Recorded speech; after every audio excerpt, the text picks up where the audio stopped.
Howdy, guys, and welcome to Cliff Notes from outside the Big Brother house. I'm covering night 9 of the overnight feeds inside the BB22 house. A lot of stuff going on. We had the eviction ceremony, a new HOH, so we've got a whole new week of conspiring and strategizing and backstabbing, and I'm going to try to cover it all very quickly this morning for you guys. So welcome aboard. First of all, for those of you who didn't catch the episode, why wouldn't you have caught the episode? But for those of you who didn't, just to let you know, Keisha was evicted on a unanimous 13-0 vote. I don't think it was really a surprise, but she was evicted. The HOH competition was a live competition at the end of the episode. Involved watching a video, then answering questions, true or false. Memphis won the competition. Now, props to Memphis. This is the first HOH that he had ever won, so he was excited, and I'm excited that he got a win under his belt. We'll talk about what that means as we go through the evening. He got his have-not room and went upstairs, and he had a letter from his son talking about going to camp, starting school, brought tears to his eye, a lot of other people's eye. There are a lot of family people with spouses and kids, so a little different HOH rooms, a little bit different letters, but a great little letter. He got Leonard Skinnered on his iPod, for those of you who are interested in that type of thing. So everyone saw the HOH room. As soon as everyone left, people were up there talking to Memphis, trying to plot and strategize. We'll talk about that just in a second. But the other thing to talk about, have-nots. We had 4 have-nots last week: Memphis, Ian, Kevin, and Nicole. How did I miss Nicole Anthony? Turns out the new 4 have-nots had to be picked by the existing have-nots. Each one picked someone new, which was kind of intriguing. And it turns out, took a little listening to figure out who did what, but turns out that Memphis put David on have-nots, and apparently he was pretty forceful. As soon as it's his choice, he said, David's going up. He later said that he did it on purpose. He wants to see how David does on slop. He thinks that he may have a little bit of a breakdown up there, and he may end up saying or do something that would make him an easy pick. Memphis said, every HOH is looking for someone that's an obvious pick that makes for an easy decision that doesn't upset people. So he picked David, and we'll see how that goes. Nicole Anthony gave her have-not to Christmas and felt bad about it. Told Christmas that the following week she could give it back to Nicole Anthony, and they all said, yeah, you've been so sick. We're not doing that. Kevin apparently panicked a little bit, gave his have-not to Kaser. Not really sure why. Kaser kind of saved him and helped him campaign and all that, but he gave it to Kaser. Kevin. And finally, Ian gave his to Nicole Franzel. Ian and Nicole are buddies in their millionaire final 2 type selection, so I'm sure Ian had some strategy for that, trying to make it look like he and Nicole aren't too tight. So those are the have-nots. So now let's talk about some meetings, what was actually going on for the rest of tonight. First of all, the have-nots are down in the main bedroom, so they all had to claim new beds. Very interesting. You see a lot. Actions speak louder than words. Ian and Kevin and Nicole Anthony all took beds in the key room where Janelle is still located. I think it's a little bit sketchy opinion in my mind. It's going to make it very obvious, I think, that they are working together, especially Kevin and Nicole with Janelle. But at the same time, I also learned that Cody took the bed in the photo room with Enzo and Tyler and Danny. So those 4 working together, and now they've got a room together. But I heard later that as soon as it was mentioned, Cody immediately jumped up and said, I want David's day bed. I want to be in the photo room. So the others said, yeah, that's fine. We'll take the key room. So Cody made the move, but that's how the bed situation is located. So you really have one side in one room, one side in the other room, it looks like, as we start seeing these things form up. A couple of conversations, Nicole Franzel and Christmas up in the have-not room. Nicole was trying to protect Ian, saying that he's a vote for the group, that she hopes that he stays safe, that there's no reason they should go after him. Again, she's trying to protect Ian. She does not want to be the only winner left in the Big Brother 22 house. Both Nicole and Christmas were complaining about Janelle. Janelle complained that she didn't wear a costume the way she was supposed to and should have been penalized. Christmas was complaining that Janelle was twisting her words and putting Christmas in a bit of a bind. They were both hoping that Memphis perhaps would put her up and get Janelle out the door. A lot of people are fearful of Janelle with good reason. But at the same time, Nicole Franzel also said that she really hopes that they can get out the tail of the snake, which she's referring to Nicole Anthony. I know Nicole Anthony is her target, her and Danny both, and they're still working that angle. She wants to get Nicole Anthony out this week if possible as well. Nicole Franzel also mentioned that she really likes Bailey from the other side. Again, Bailey and Davon, I think they're doing a great job of playing the middle and getting friends on both sides. Another conversation, Kaiser and Christmas in the Have Not room. They started talking about why they haven't talked game more. Kaiser was talking about how much he and Janelle like Christmas. He's trying to get in good with the other people because he's not sure who's going to get nominated, whose votes he's going to need going forward. So he was trying to kiss up a little bit to Christmas, I think. Christmas immediately relayed that information to Nicole Franzel and told Nicole that Kaiser had said he wants to work with Christmas, Nicole Anthony, Bailey, Davon. So again, Christmas is kind of playing both sides, and Kaiser and Janelle and them aren't fully aware of that. Another conversation, Danny and Enzo were talking. They're guessing that David, Nicole Anthony, or Kevin, two of those three are probably the most likely to go on the block, and that Ian would possibly be a backdoor solution as well. I don't disagree with that. We'll see how aggressive Memphis wants to go, but I'm not sure he's going to go after Janelle and Kaiser, but I think he may try to pick off some numbers from within that group. So I think that Nicole Anthony is certainly at risk, and David, I don't know. David, Ian, there's a few other choices, but I'm worried for those people. What else? Janelle staying in the HOH room to talk to Memphis after everyone left after the HOH reveal.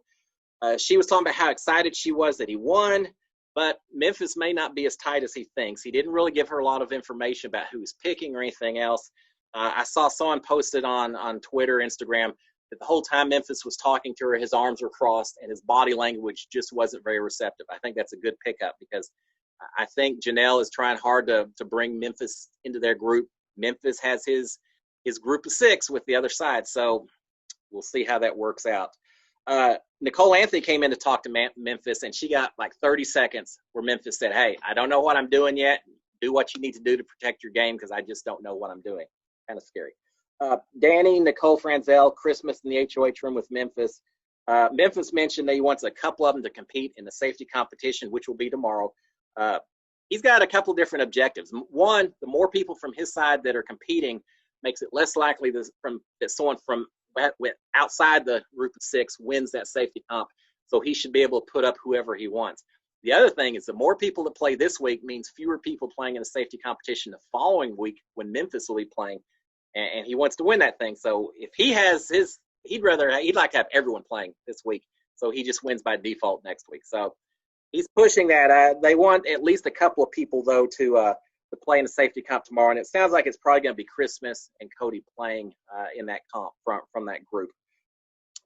David told Christmas that he probably won't play in the safety competition. I think that's a dangerous move. David's name has been mentioned by several people, several groups this evening. I think he needs to do what he can to protect himself this week and not worry about next week.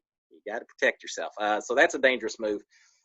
Nicole Anthony was talking about maybe trying to save hers for the following week because she thinks a lot of people will be playing this week. I also think that's a dangerous move because, one, it would benefit her to win this week. 2, I think if she doesn't use it, there may be some people who say Nicole feels like she's safe. That may raise some red flags. And 3, and here's the deal. If you still have the safety competition going into next week, it could be that Memphis would want to put some of those people up because he just as soon not have people that still have that safety comp pass available the following week to compete against him. So I think David and Nicole Anthony may want to consider using that safety comp, but I'm not in the house to advise them, so we shall see. What else? Memphis told Cody, here you go. Memphis told Cody that the easy route is Nicole Anthony and David, or potentially you could go for Ian. But those 3 names were thrown out as somewhat easy solutions. Cody suggested Ian as a backdoor solution, but Memphis really doesn't seem as sold on the idea. He really sounds like he's talking more Nicole Anthony and David, at least this evening. May change by tomorrow. We'll see.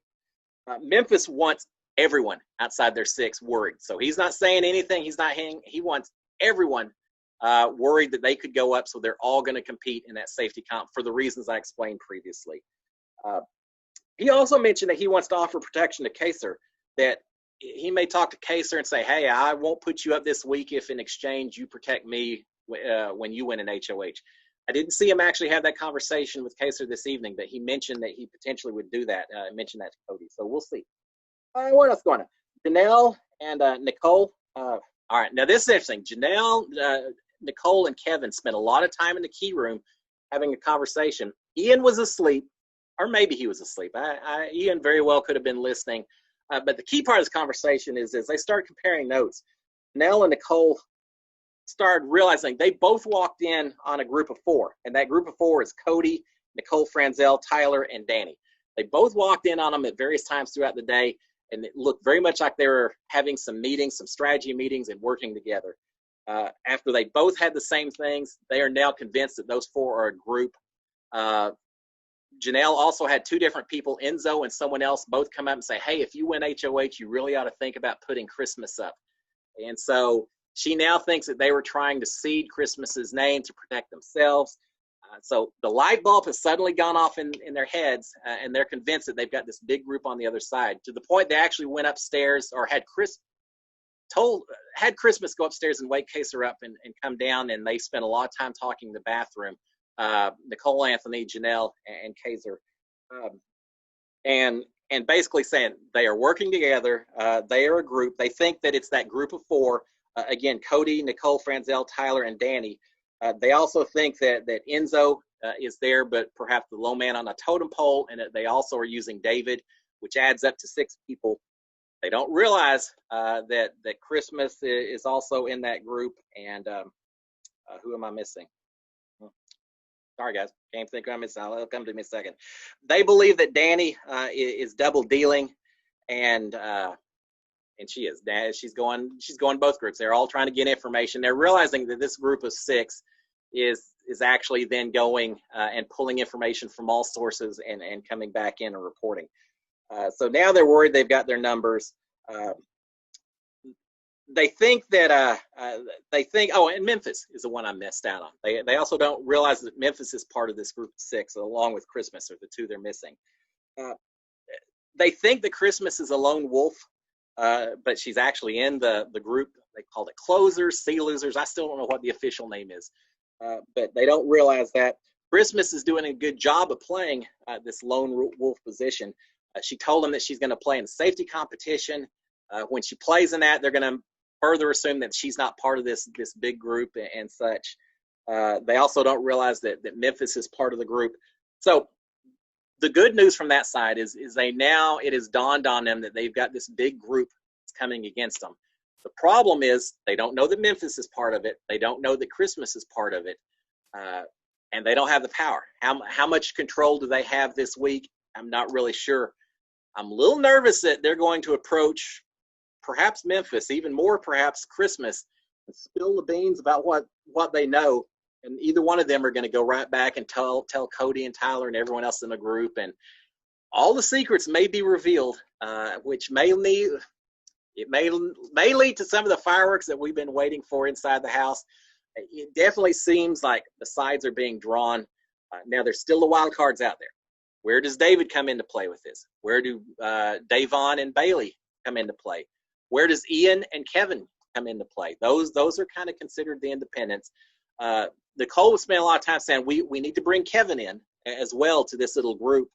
And Janelle and Kaser are saying, Kevin's kind of a little lost right now. We need to see how settled down he can get after his rough week. Ian, they think, will just go whichever way the power exists, and so they don't know they can count on him. And they think that David has actually absolutely already been grabbed by the other side and probably can't be counted on anything unless and until power comes back to this little group. Nicole Anthony talked to Janelle and Kaser and said, hey, sounds like a final 3 right here, right? They wouldn't commit to it. They said, let's talk about that later. Let's just see if we can survive now. So Nicole's trying, but they aren't quite ready to commit to that sort of relationship just yet. So there you have it, guys. Lots of conversations. What's happening tomorrow? The safety competition, probably followed almost immediately by nominations, and then veto on Saturday. We'll see what Memphis wants to do. Is he going to take a big shot? I don't think so. I think Nicole and Kevin or David is probably what's going to happen, but I could be wrong. Y'all have a great evening, guys. SKD 143. Cheers, my friends. Bye.